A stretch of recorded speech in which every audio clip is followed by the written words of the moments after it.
Boy, we had a crazy one tonight at Darlington. Hi, I'm Keegan Schneider, and this is another edition of a post-race analysis after the second Darlington race in the last 4 days as they ran the Toyota 500 here tonight. We're going to go over I should say this is the post-race video. We're going to go over my reactions of what happened to the race today, and we'll break down detail by detail what happened throughout the course of this one. Then we'll go back through the fantasy lineup at the end, see how I stacked up. I haven't really looked at the unofficial results as of this part of the video yet, but I will obviously do that before I, show you guys the results. But anyway, boy, there was controversy, but before we get to that, we'll start off in the very beginning of the race, and we'll go in chronological order here. So first caution of the day came out before the competition yell, about 6 to 8 laps into the race. Poor John Hunter Nemechek, you got to feel for him coming off of a top 10 performance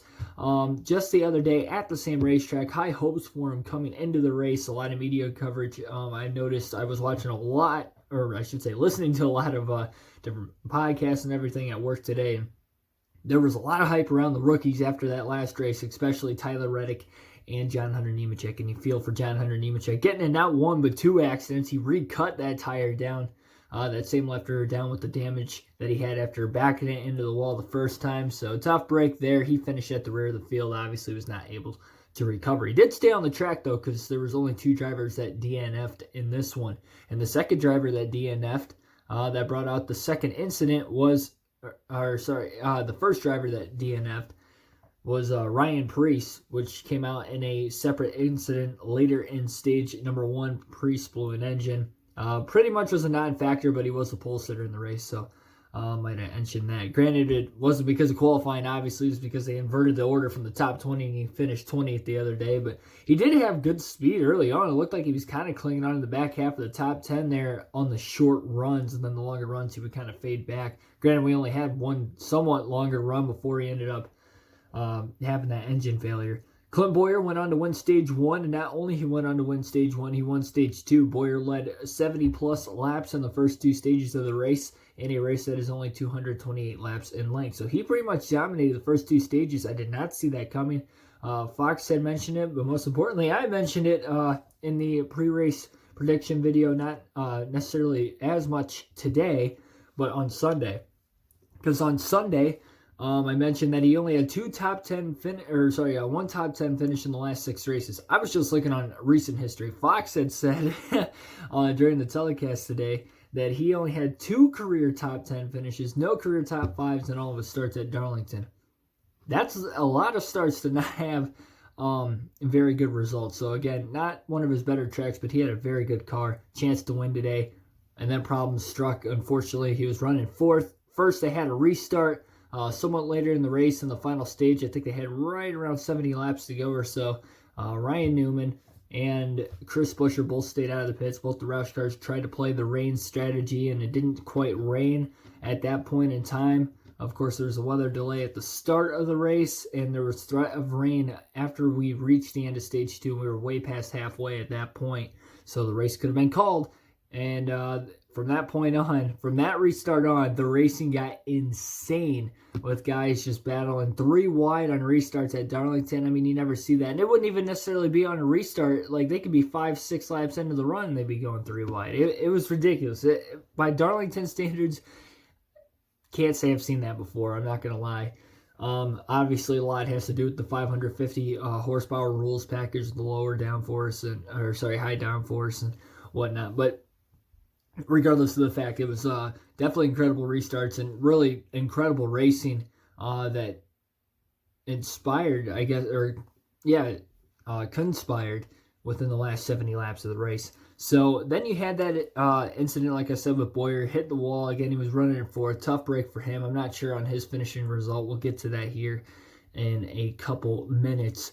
But then we get to that final incident of the race. We had a caution right before that, and it was by the way, Matt Kenseth went for a spin a little earlier in the race as well, but Bowyer brought out that last caution. They went green. They had about a little less than 30 laps to go, and it was a heck of a battle for the lead between Denny Hamlin, who stayed out on older tires because he was out of tires, Kyle Busch, and Chase Elliott. So this was the battle. All three of them were going for the lead. And I'll tell you what, Chase Elliott looked like he had a chance to get Denny Hamlin, battled him real hard. Somehow Denny was able to hold on. And then as Chase pulled up in line right behind Denny Hamlin, Kyle Busch was going to do the same after he was battling with Chase Elliott. At that point, it was for second. Kyle Busch misjudges, trying to pull back in line because he saw Kevin Harvick coming. And he ended up clipping the left rear on Chase Elliott. Chase hit the inside wall. And again, not exactly sure on the finish, but I'd have to guess he finished 38th in today's race. So that is so unfortunate for Chase Elliott. Had such a great run. It ruined my fantasy team too. Gosh darn it, man! I had all my guys in the top 5 or top 10 and the top 8, in fact, up to that point, and then Chase ended up having a bad finish. But regardless of my fantasy standards, obviously big controversy there. If there would have been a crowd for this race tonight, I guarantee you Kyle Busch would have been booed out of that building. And if there wouldn't have been anything to do with COVID or anything, I guarantee there would have been a fight at the end of the race between Chase Elliott and Kyle Busch, or maybe the crews or whatever. But NASCAR officials were kind of getting in the way. You could kind of tell that they didn't want that, because that would have been it would have been extremely bad publicity to have a fight in a NASCAR race during these circumstances, of course, with the COVID-19 situation that we're currently under.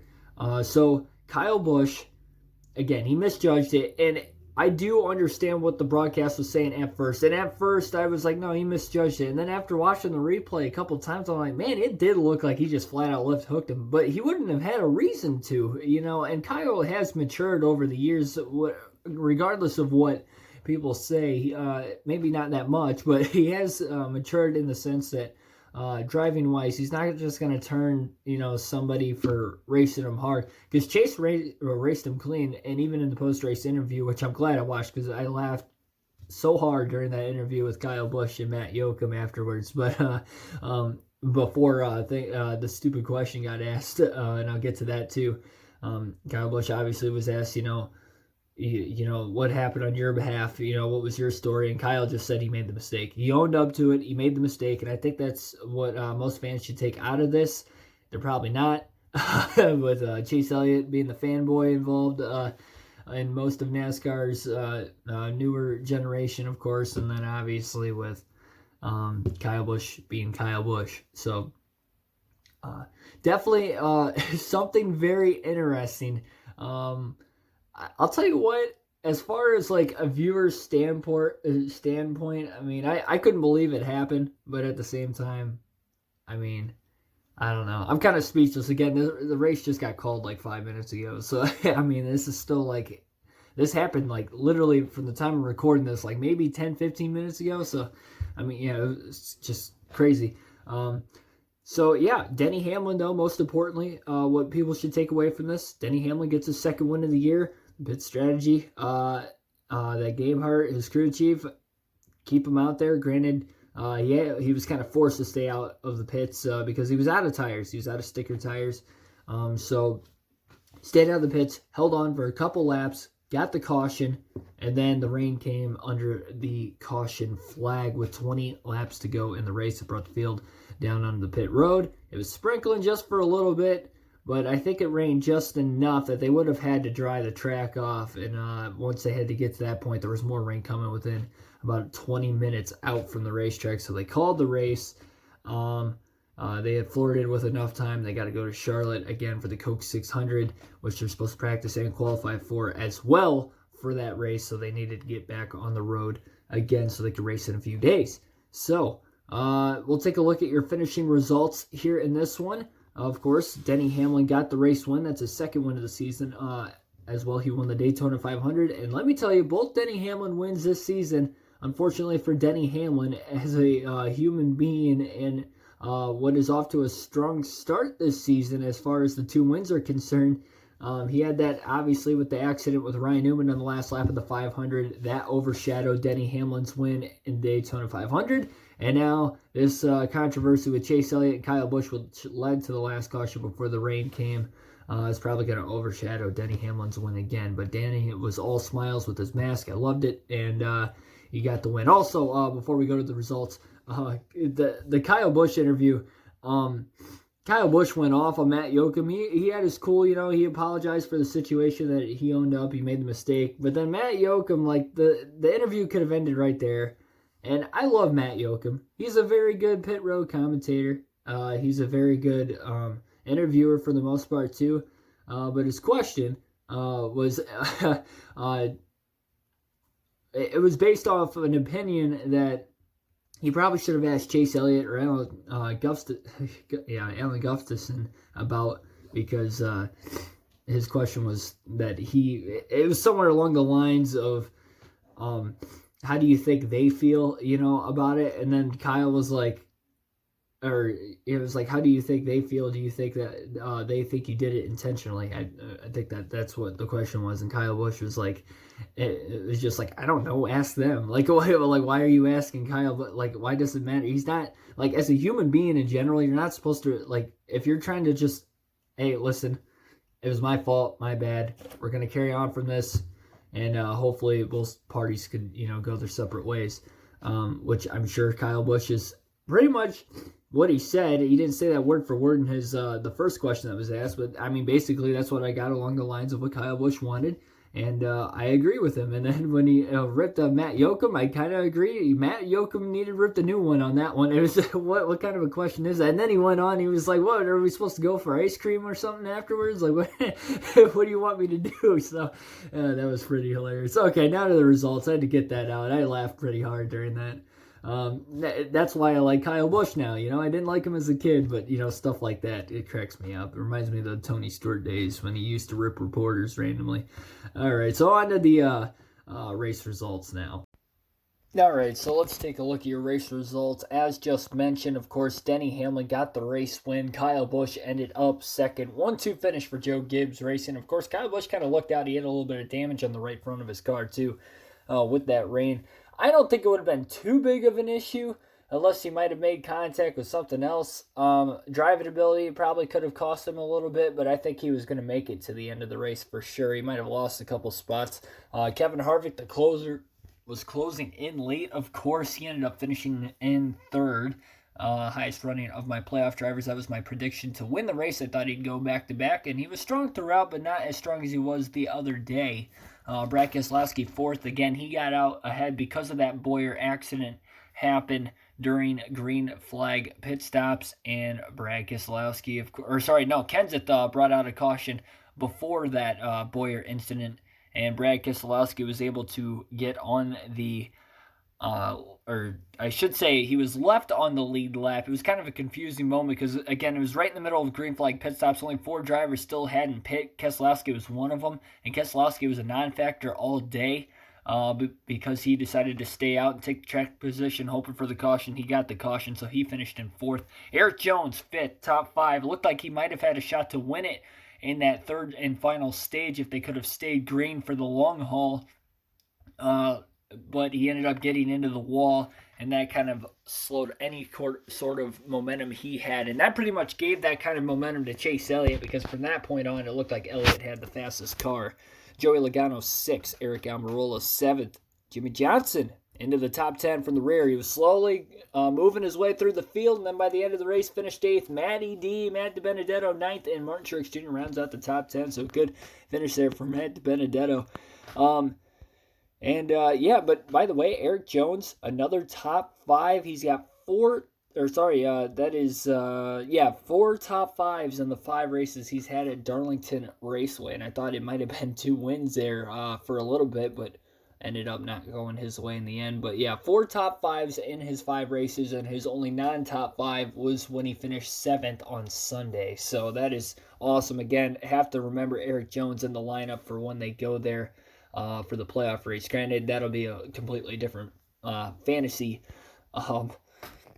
game, of course, once they get to the playoffs, because this only runs through the regular season. So now we'll take a look. Again, my man Blaney, he hit the wall a little later. He actually did finish on the lead lap. He finally got back on the lead lap, of course. Bowyer, I mentioned. Buescher was in an accident by himself earlier. Stenhouse got in another accident as well. And then, like I mentioned, Matt Kenseth finished 30th. And Kenseth was running about 10th to 15th again pretty much all day today until that happened.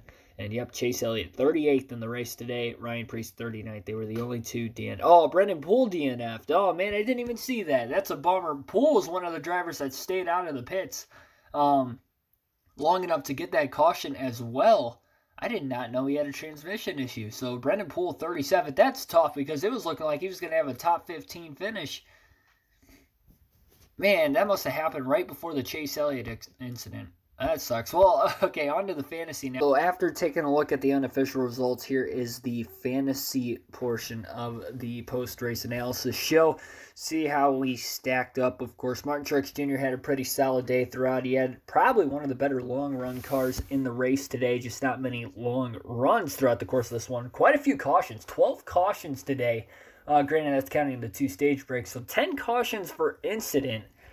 Well, I guess they had a competition yellow too. Okay, so nine cautions for incident in a race that went just over 200 laps because it got range shortened. So that's pretty interesting there. Kevin Harvick, of course, like I said, he was a pretty good car, reliable car in this race as he was in the top 10 pretty much all day. Alex Bowman was in the top 10 all day. It looked like at the very beginning of the race, it could have been Bowman's race to win, but of course he got his Darlington stripe, and that pretty much took some speed out of the car from that point on. Chase Elliott, like we mentioned, had that incident with Kyle Busch late in the race. He got a lot of stage points, but man, he could have contended for a win there. That would have helped the team out a little bit.